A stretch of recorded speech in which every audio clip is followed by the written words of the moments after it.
13 फरवरी इमाल ईमान का सबूत हैं।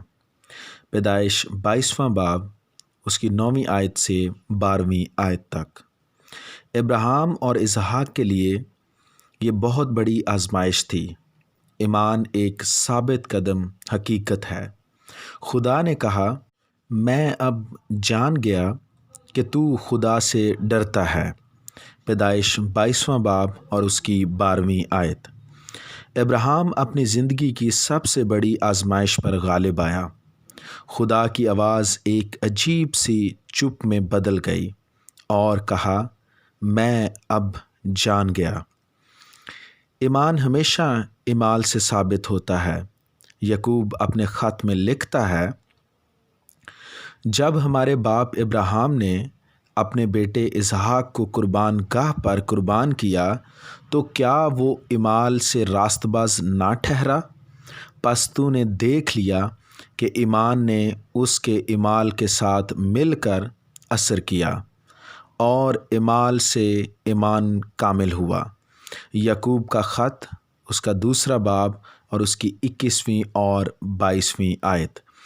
इन आयात के साथ हम रोमियो का ख़त उसका 4 बाब और उसकी 2 और 3 आयत में देखते हैं, क्योंकि अगर इब्राहिम इमाल से रास्तबाज ठहराया जाता तो उसको फ़ख्र की जगह होती, लेकिन खुदा के नज़दीक नहीं। किताब मुक़द्दस क्या कहती है?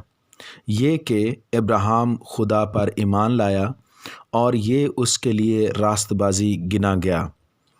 ये बात आम फहम है कि हमें ईमान रखना चाहिए। ईमान एक कीमती पत्थर की तरह नायाब है। मौजूदा वक्त में इस किस्म का ईमान अमली तौर पर देखने को नहीं मिलता। आज हमारा ईमान कहाँ है? बस जानने की कोशिश करें कि ईमान क्या है। जब हम ईमान के बुनियादी मानी को समझते हैं तो इसका मतलब ये है कि जो कुछ खुदा कहता है हमें उस पर अमल करना है। अगर हम खुदा की बताई हुई बातों पर अमल नहीं करते तो ये इस बात की शहादत है कि हम ईमान नहीं रखते। इसी तरह ईमान भी अगर उसके साथ इमाल ना हो तो अपनी ज़ात से मुर्दा है। यकूब का ख़त उसका 2 बाब और उसकी 17वीं आयत।